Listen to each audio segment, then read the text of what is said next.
guys, welcome back to my channel. If you haven't seen my face yet, it belongs to me, Sophie, or whatever you want to call me. And these are all the books I read in the month of April. I need coffee for this.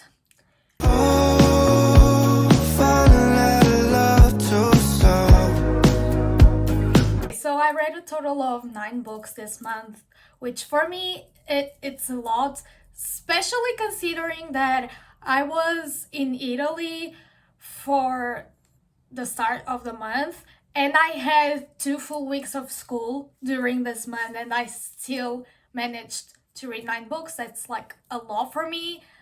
I usually don't read as much as I read this month, but I was just on my reading grind this month with Redeeming 6 by Chloe Walsh, which is the 4th book on the Boys of Tommen series, the 2nd book from Hiii and Joey, and oh my god, like, I love this series. I made a TikTok about it, like talking about how much this series means to me and how much this series changed my perspective about like everything, about topics like domestic violence and substance abuse and like love in general. 2nd book of Hiii and Joey, which completely stole my heart. Like, I think I prefer this book couple rather than Johnny and Shannon, and I gave it 6 million stars. Like, I gave 5 stars to it. It's a 5-star read for me. I just can't put into words how this book actually like made me feel. I cried over and over again. Like, I stopped crying, I started crying all over again, just because they made me feel so much love for them. Like, they actually made me feel like they were real characters.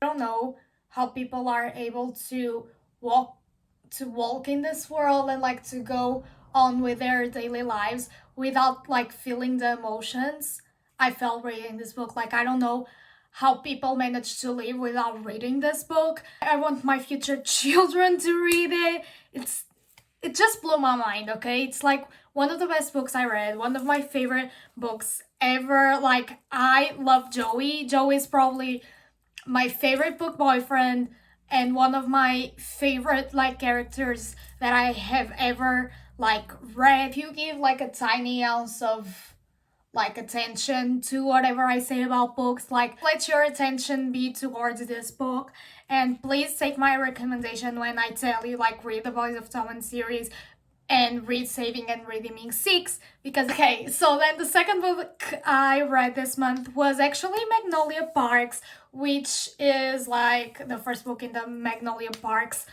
universe. This book is by Jessa Hastings. I ended up giving 4 stars to this book because, if you don't know, this book is about a couple, which is Magnolia and BJ, who are very, and when I say very, they're very toxic. This is basically Gossip Girl, but make it English and British. And like, it is very entertaining, and that's why I gave it 4 stars. And the writing was extremely good, like, and breathtaking. Like, I didn't think the writing of this book would be so amazing. Like, it was very well written and very well done. I just couldn't get past the toxic traits in this book, like, and that's why I did not give it 5 stars.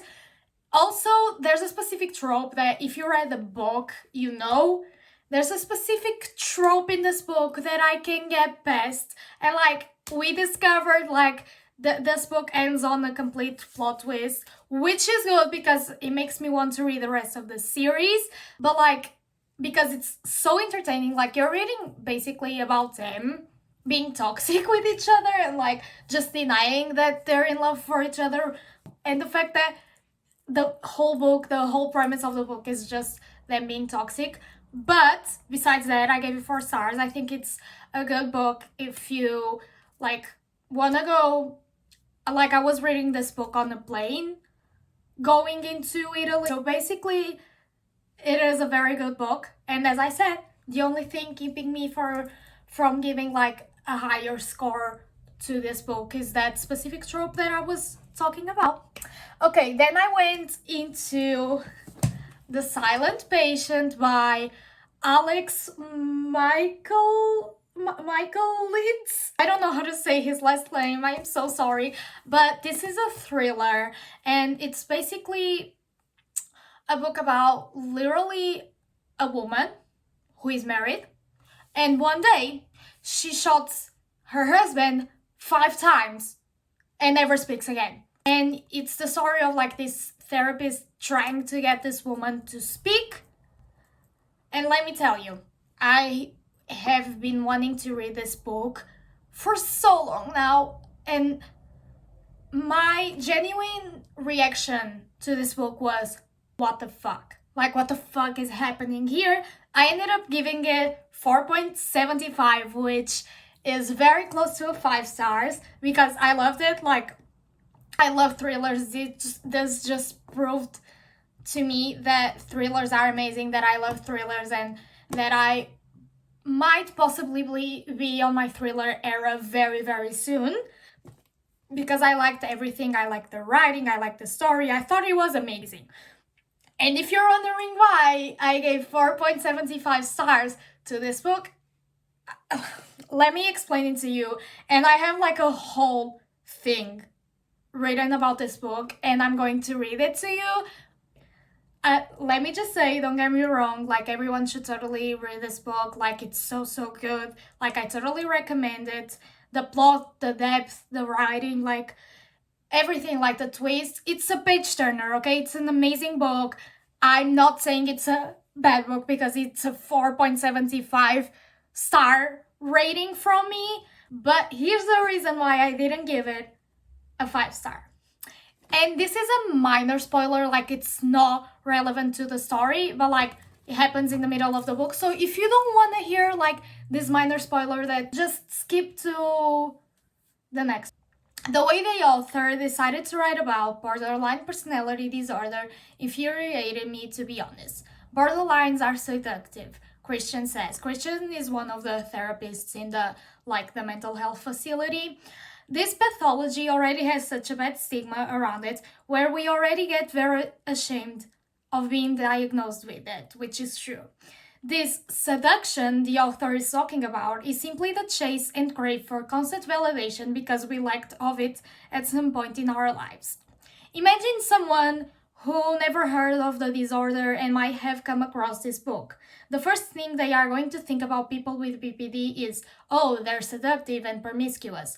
It's because things like this that we keep being labeled as it. It keeps building the stigma and taboo around it.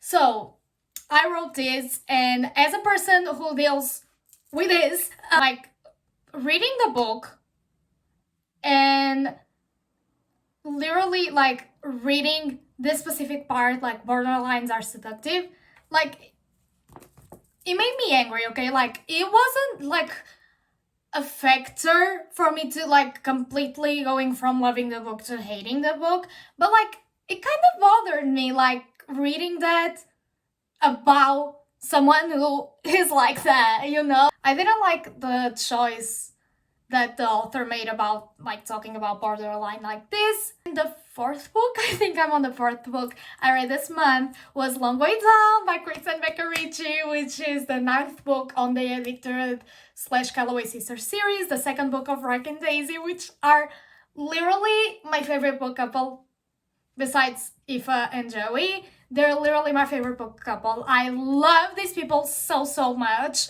And Razy has stolen my heart once again with this book. It's just amazing. It's show-stopping. I love them. I love Reich Meadows. I love Daisy Meadows now. I think it was like everything in it. It was heartbreaking. It was show-stopping. It was lovely. It was cute. It was sad. Like, it was everything. It gave me all of the emotions I could feel. I could use an infinite list of charming adjectives to describe this book, and this still wouldn't be enough, because this book is amazing. This series is amazing. Like, I didn't rate the 1st book, like in the Addicted series, super high up, but like the series as a whole is definitely 5 stars. I love these characters. I love the found family aspect of it. Like, I love everything about this series, and I'm sad because I only have a book left in the Addicted, world, and in the Calloway Cicero's world, which is some kind of perfect, which is the epilogue novel Field of Fire last year, which is the second book of Connor and Rose. And I told myself, like, I can read another Addicted Calloway book this year. Like, I can't. Like, I have to save this for next year. And I did. I read Long Way Down, but I don't know if I'm going to be able to save Some Kind of Perfect to 2024. I think I might read it this year. And then I was like, I don't know what to read. I don't feel like reading any books on my physical TBR. So I go into my Kobo and I'm like searching free books, and I come across Secret Book, which is like in the Campus Nights series. Basically, it's a brother's best friend book, which I love. I always love brother's best friend trope. Although I gave 3.25 stars to this book, and let me tell you why. Like it's not that I didn't like it, because I want to read the second book on the series. The main couple, like, this was the most anticlimactic first kiss I have ever read. Like, I was like, did they just kiss? Like, I wasn't even excited for them to be involved with each other. Me, like, literally no buzz. And the writing of this book isn't the best. So that's why I didn't give it like a higher rating. Even though I think the writing gets better throughout the whole book. In the beginning it's not the best. It eventually gets better towards like the middle of the book. The third act conflict make a lot of sense, and it was so basic. So overall I would rate this book like a 3 stars. It's a quick, fun read, but it's not one of like my most precious reads that I will remember forever, because I don't even remember the main characters' names at this point. But there's a couple, as I was saying, that is introduced in this book. That was the reason why I gave the 0.25 stars to this book, because I'm so excited to read their book because of this book. And that's the only reason why I gave the 0.25 to this book, because it made me excited to read the second one, and I think that's a good thing on a series. And I read The Cheat Sheet by Sarah Adams, which I gave 4.5 stars, which is Nathan and Bree, and I love them. Like, I literally love them so much. There's a lot of people saying that this book is mid. I don't think this book is mid. I was literally smiling, crying, like, reading this book. I was like, this is so wholesome. I love best friends to lovers trope, and every time I keep reading, like, more and more books, when a best friends to lovers trope or childhood best friends lovers trope comes out, I'm like, oh my god, I love this. So I think I can officially say that my favorite trope is childhood best friends to lovers, or best friends to lovers, because this was so adorable. I totally recommend this book. It's a closed door romance, so it doesn't have any spicy scenes in it. It was so cute, and she was like a very clumsy character, which is something common in like books for the girl main characters to be so clumsy and stuff. But like, it wasn't written in an awkward way. I think it was written in a realistic way, because Brie made me feel good about myself, because I'm very clumsy. Like, and there's this specific moment on the book where it literally, that would totally happen to me, and it made me feel very validated. So I loved Brie, and Nathan was such a cutie. Like, I love Nathan and the way he like pined for Brie. This is one of the books that make me realize how much I love to read romance, and like how much I love to read in general. So yeah, I had to read this book for my English class, which is The Talented Mr. Ripley by Patricia Highsmith. And this is like a mystery. I don't know, is this a murder mystery? I don't know, it's just like, this is supposed to be like a classic book, but I had to read it for my English class, so I was like, I'm on my reading right, so why not? Let's just read this. I know there's people in my class who aren't going to read a simple 98 pages book, but whatever. I was like, okay, I have to read it. I'm on my reading grind. It literally took me 2 hours, I think. It ended up not being that bad. I rated it a 3.5 stars, which is more than I rated Secret Book. And it was an interesting murder mystery. It actually like intrigued me, and I think it was one of the, not the best, because I read Pride and Prejudice for school, but like it was one of the best books I was like obligated to read, and it was mandatory for me to read. So if you want like a murder mystery, which is a classic, go with The Talented Mr. Ripley. Don't say that this is the best book of the month. No, because I read Redeeming 6. But for a video, I read Part of Your World by Abby Jimenez. I'm not gonna tell you which my rating is or a lot about this book, because there's a video coming out on my channel in which I will talk about what I thought about this book. So this book is a small town romance. It's like opposite track. And you have Alexis and you have Daniel.